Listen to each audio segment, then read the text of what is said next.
السلام عليكم. معاك بوتينة 35 سنة. جيت نشارك معاك تجربتي الشخصية مع لي زوبيكا او ما يسمى بتكيس المبايض اللي كيعانيو منه بزاف ديال البنات وبزاف ديال النساء. انا متاكده انت اللي كتفرجي فيا وعندك هاد المعاناة غادي تحسي بهادشي اللي غادي نقول لك، وغادي تلقاي راسك في هاد الكلام اللي غادي نعاود لك. الا جيت نلخص تجربتي ولا المعاناة ديالي مع هاد المتلازمة غادي نلخصها في ثلاثة ديال الحوايج.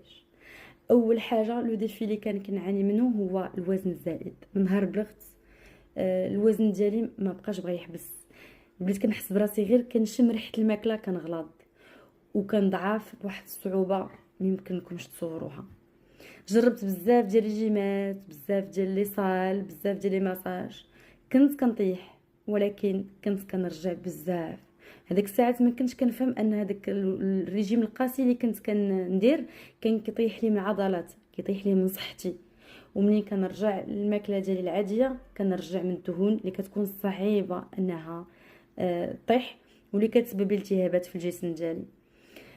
لقيت راسي وانا بنت صغيره، بنت العشرينات والثلاثينات، كيضروني الام مفاصل. ما كنتش فاهمه انا هادو عندهم علاقه بالالتهابات اللي عندهم علاقه بتكيس المبايض. كنت كنحس بواحد اللي ما كنتش كنقدر نفسرو. انا باقا صغيره، خصني نكون فري عن الشباب ديالي، كنعيش العمر ديالي و بلان دينيرجي. للاسف ما كانش عندي هاد الانرجي. كنت كنشرب قهوه رغبه مني، او المشروبات ديال الطاقه رغبه مني انني نبوستي الانرجي ديالي. كانوا كيعطوني نتائج ولكن غير ساعه ساعتين 3 سوايع كنرجع لداك العياء، كنقلب فين نتمد، كنقلب فين نرتاح، بحال شي مرا ستينيه اللي صافي سالات الدنيا، سالات العمر ديالها وكتشوف وليداتها وحفيداتها تيكبروا. انا مازلت ما تزوجتش وكنعيش هاد اللحظات. هادشي ما كنتش كنفهمو. وكمتلازمه فين عندي ملي كتمشي عند جينيكولوج باش رغبه منك انك تلقاي الحل، لان مسكينه الام ديالي كانت خايفه عليا بزاف. لان ملي ما كتشوفش الدوره الشهريه كتجي، لان انا تقريبا كانت عندي منعدمه.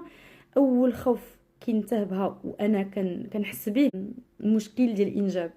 يعني كنت كنحس براسي مهدده وانا 13 14 عام 15 عام. واحد الاحساس ما بغيتو حتى شي واحد الاحساس ديال واش واحد النهار غادي نكون واحد النهار حتى انا غنعيش داك الاحساس بحال نسا انني نولد. لا يعطيه حتى شي واحد هذا الاحساس. كنت كنمشي تقريبا شهر شهرين عند طبيب جينيكولوج. شنو كان كيعطيني؟ هو كان كيعطيني لا بيلول وكيخسر عليا خصك يضعفي البوتينه. لا بيلول عمرها كانت عندي هاد الفكره واضحه في مخي، كنقول علاش انا باقي صغيره وكناخذ لا بيلول؟ ياك لا بيلول نديرها الناس اللي والدين ما بغاوش يولدوا، انا اصلا ما كتجينيش. كيف يعقل يعطيني لا بيلول؟ وكيف يعقل السي الطبيب تقول لي سيري ضعافي وانا ما عرفتش؟ عطيني الحل، اما الرجيم راني طبت وما خليت ما جربت. واش هو الحل اللي خصني ندير؟ اللي فهمت من بعد ان الطبيب ماشي هو ما عندوش الحل، عطاني داكشي اللي تعرف يدير.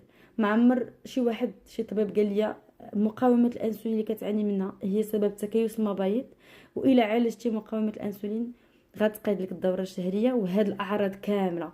هو ملي كان كيعطيني لا بيلول كان كيسكت موضعيا داك لي سيمبتوم اللي عندي، بحال تقلب المزاج. كنت دغيا كنتعصب وكنتقلق، والعائله ديالي ما كانوش كيفهموا هادشي، وكانت كتخلق لي هادشي صراعات مع خوتي ومع الوالدين، وهما ما فاهمينش وانا عاوتاني اكثر منهم.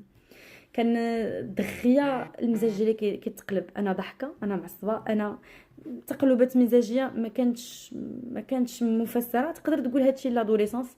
لا، انا في الحاله ديالي كانت عندي واحد الغيظه زايده، وما كانش لا والديا ولا انا كنعرفوا نتعاملوا معاها.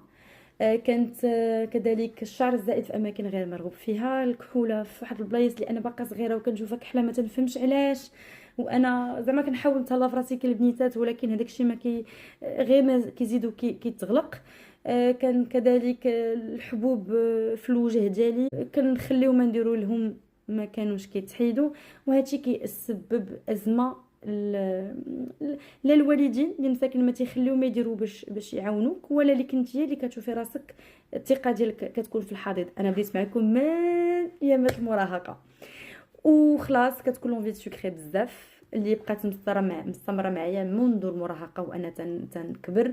وهادشي هو اللي كان كينمي هاد الوزن الزائد اللي كان عندي على استمرار.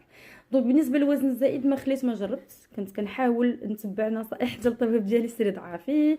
دونك جميع الريجيمات اللي تخيلوا في بالكم جربتهم، اي واحد كيخرج لا مود انا الاولى كنكون لو جون انترميتون، الكيتو، سون غلوتين، اوماد وجبه وحده في النهار، الريجيمات قاسيه، لي ماساج كنخسروا فيهم الفلوس، الكوتش سبورتيف بيرسونيل يعني كيجي عندي للدار ونمشي عنده. كنت كنضعف ولكن كنرجع دغيا داك الوزن الزائد. الحب السكريات كيكون عندي عشق ما لا يوصف. الناس اللي عندهم تكيس المبيض وعندهم مقاومه الانسولين غيفهموني وغيعذروني. الا تحطات حداك طبسيل ديال الحلوى راه تقدر تشد ديك البكيه الا قالوا لك ما تاكليش، راه ما يمكنش، راه لو كور ديالك il réclame il demande. كتكوني نتيا سجينه الرغبات ديالك. والغريب في الامر واللي كيزيد يحبطك اكثر هو هذيك التجارب الفاشله اللي كتبقاي تعيشيهم مره على مره، كيحبطوك وكيهرسوك وكتحسي براسك انت هي السبب ديال عدم انقاص الوزن. كتشوفي راسك انت كوبابل وانك عديمه لا فولونتي، يعني لا فولونتي ديالك ما انت راه كما عارفاش ان عندك في الجسم ديالك واحد شي حاجه مرونه في الذات ديالك اللي خلاتك تكون عندك اللهفات ديال اكل السكريات ولهفات الماكله، وكتقلبي تنقبي كل وقت وما تقديش تميتريزي لابيتي ديالك. الحاجه الوحده اخرى اللي كانت كتبرزتني منين وبرزطاتني هي منين تزوجت. بيان سور كانت صعوبه في الحمل، وعلى فكره تكيس المبايض هو السبب الاول ديال العقم او صعوبه في الانجاب عند النساء، وللاسف الاطباء المختصين ما عندهمش درايه في هذا الامر. انا جربت بزاف ديال الاطباء حتى واحد فيهم ما عمرو قال لي خصنا نعالجوا مقاومه الانسولين باش نعالجوا هذا المشكل. كان من ايكوغرافي لي زاناليز الدويات، بل كنت كندير تجارب عرفتي ديك ديال الانتحاريه. نهار اللي كيعطيني الطبيب الدويات ديال سحابين السكر باش تقطع لي الشهيه حيت هو كيقاد لي الدوره الشهريه، انا وليت واخدها عاده كنمشي لا فارماسي وكنشريهم وكنتفنن انني نعزل واش ناخذ حبه ولا جوج باش نقطع الشهيه ديالي. والطباء ولي فارماسيان كيعطيوهم لك بدون نص، يعني كنولي انايا شيميست كنولي نجرب في راسي واش ندير وحده ولا جوج ولا ثلاثه حتى ما بقاو كينفعوا فيا حتى شي حاجه. يعني هنا كتولي عندك نظره ديال نجرب كل شيء ما عندي ما نخسر، المهم خصني نضعف باي ثمن. وهادشي كنظن ماشي انا بوحدي اللي كنعاني منه، بزاف ديال الناس كيدوزوا من هاد التجربه وللاسف ما كايناش توعيه. انا في الوقت ديالي ما كانتش كاع، دابا واخا هكاك ولينا كنسمعوا.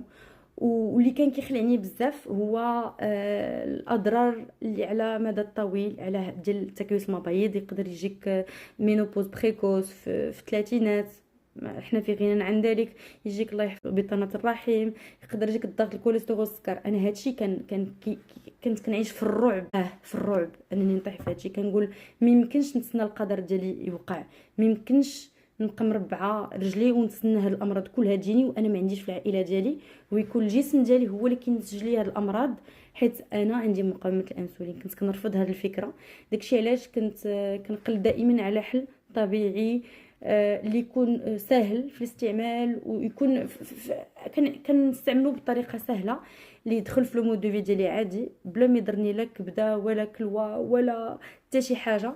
هنا بيس كنجرب شحال من حاجه الحمد لله. دابا هادشي من مورا ظهري، وداكشي علاش انا فرحانه وليت انسانه واحده اخرى، وليت الحمد لله كنشوف وجهي في المرايه وانا فرحانه به. كنقول هذا الوجه اللي كنستاهل، لان قبل ما كنت كنشوف راسي في المرايه كنت كنقول هذا الوجه ماشي ديالي، ما كيشبهش ليا، مشاش مع الافكار ديالي ولا الجسم حتى هو ديالي ما كنتش باغيه. دابا الحمد لله انا ممتنه لبوتينه ديال اليوم ديال 2024، هاد لا فيرسيون كتعجبني بزاف.